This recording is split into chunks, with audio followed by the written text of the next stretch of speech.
Olá, pessoal! Hoje eu quero te convidar para juntos conhecermos alguns dos casos ufológicos mais famosos e intrigantes do Brasil.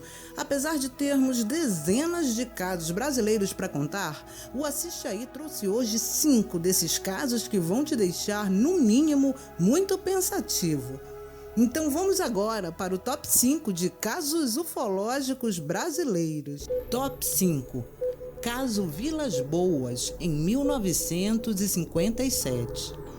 Em 15 de outubro de 1957, ocorreu o primeiro caso relatado de abdução propriamente dito.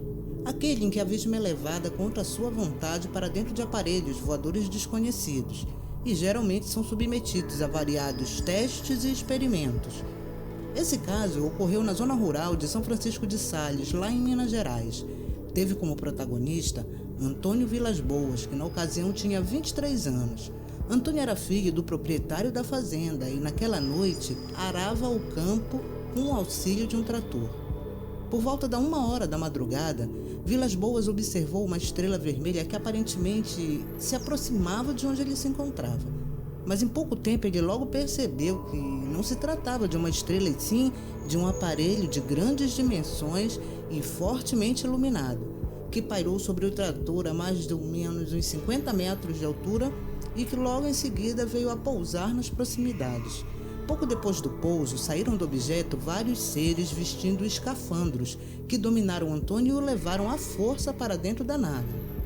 Dentro da nave, ele foi despido, teve seu sangue extraído e em seguida foi obrigado a manter relações sexuais com uma fêmea humanoide.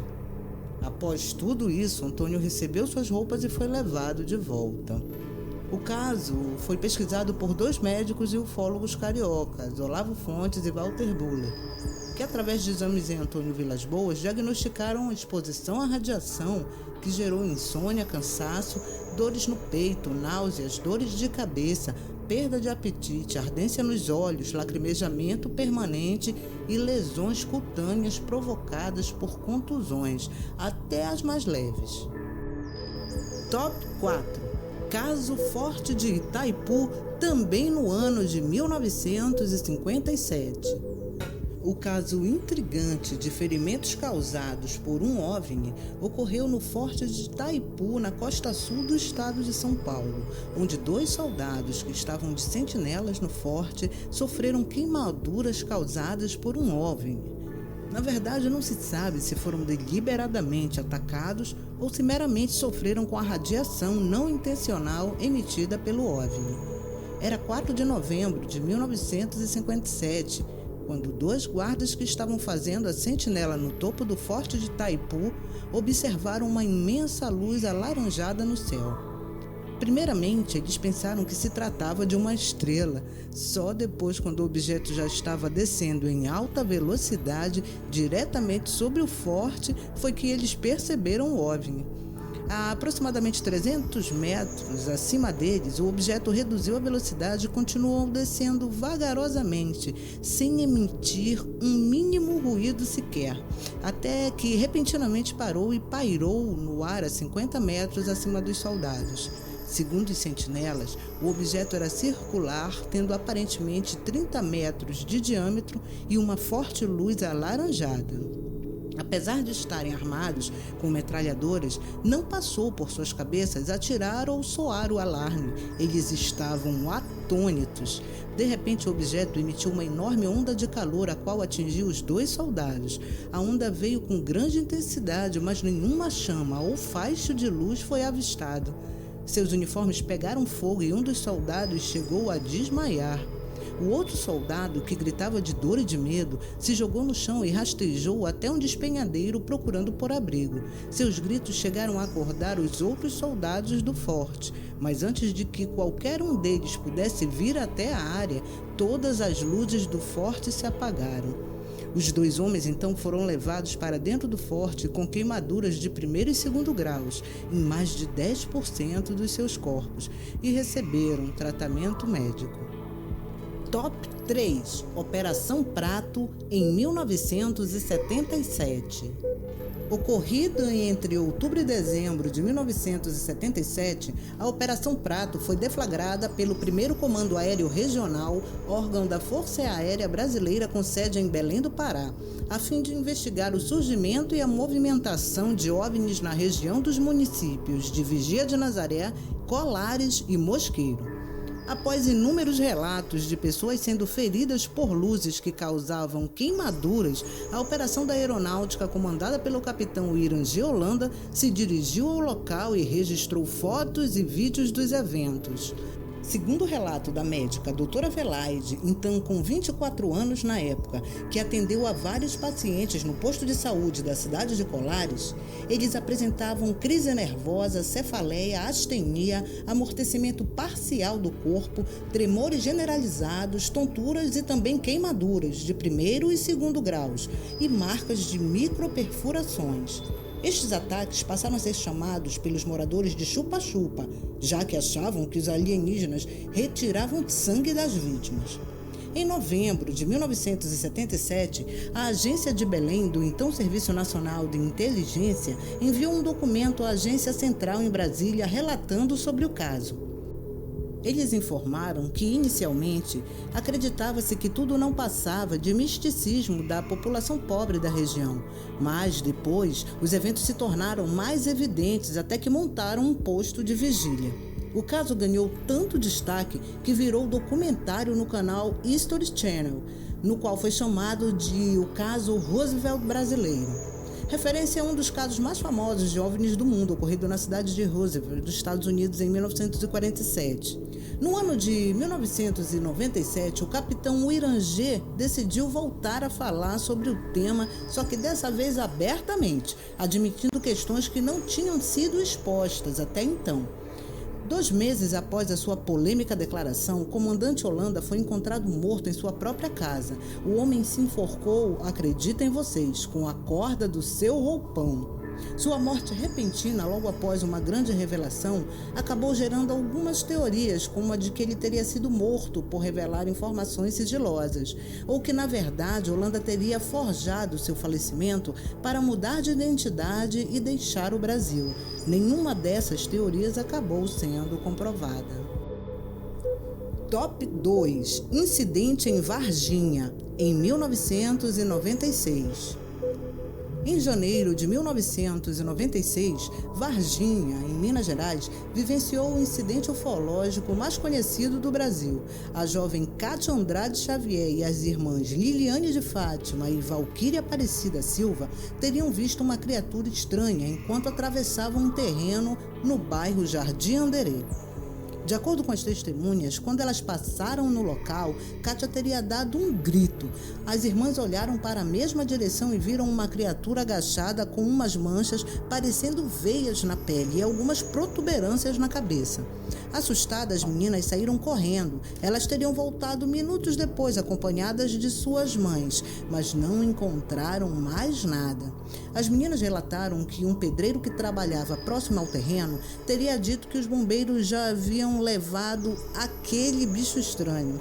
Na noite no mesmo dia, 2 militares que seguiam de carro pelo mesmo local teriam se deparado com a criatura. O motorista freou bruscamente e um dos militares teria capturado a criatura e a colocado no banco traseiro sem usar luvas ou qualquer tipo de equipamento de segurança. O suposto ET foi levado para um posto de saúde da cidade e em seguida os policiais o levaram para o hospital regional, para o Hospital Humanitas e, enfim, para a Universidade Estadual de Campinas. Até hoje, a versão contada nunca foi confirmada pelas instituições. Segundo familiares, o militar que teve contato com a criatura morreu dias depois. Laudos médicos apontam infecção generalizada, apesar de o rapaz ter apenas 20 anos e ser muito saudável. O caso ainda é um mistério. Integrantes da Comissão Brasileira de Ufólogos explicam que a falta de testemunhos oficiais dificulta muito o desfecho da história. E para fechar com chave de ouro o nosso top 5, o top 1, a noite oficial dos OVNIs em 1986. Bem, gente, a noite oficial dos OVNIs aconteceu no dia 19 de maio de 1986. Tudo começou quando objetos voadores desconhecidos foram observados nas proximidades do Aeroporto Internacional Professor Urbano Ernesto Stampf, em São José dos Campos, interior de São Paulo.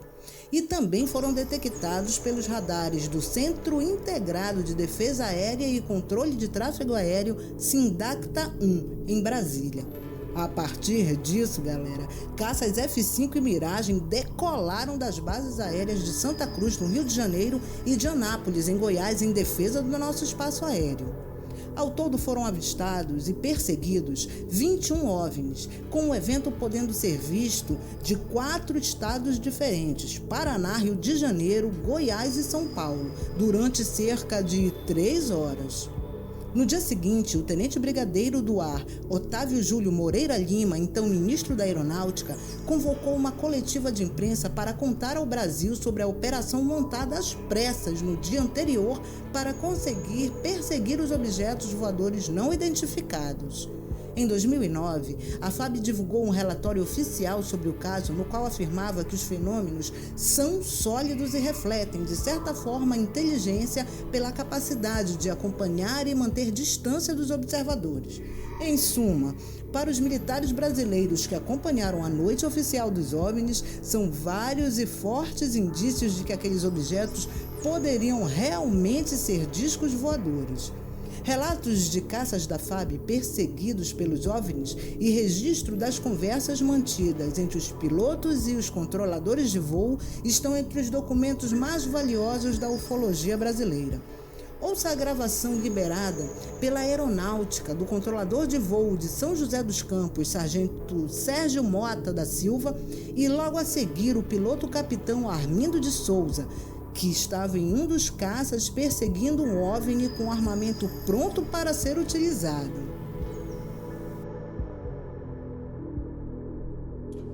Tem alguma coisa aqui no setor noreste de São José? Farolzinho por lá?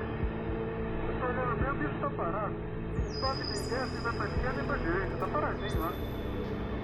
Tô olhando, não é estrela não. É um farol. Você permanece com ele à vista?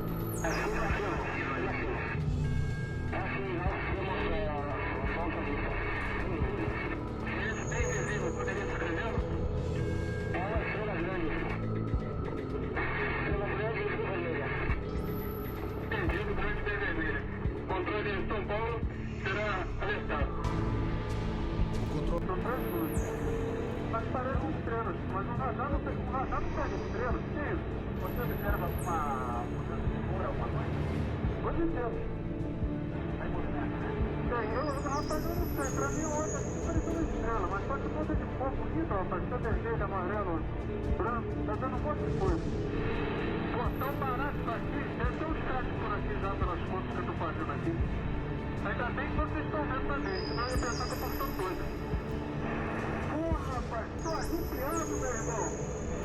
Só dos pontos brancos afastados mais baixos. Estão entrando na minha cabeça. Continuam se movimentando. Coisa linda, meu irmão. É isso aí, galera. Eu particularmente acho claro e evidente os contatos ufológicos. E você, o que me diz desse nosso top 5?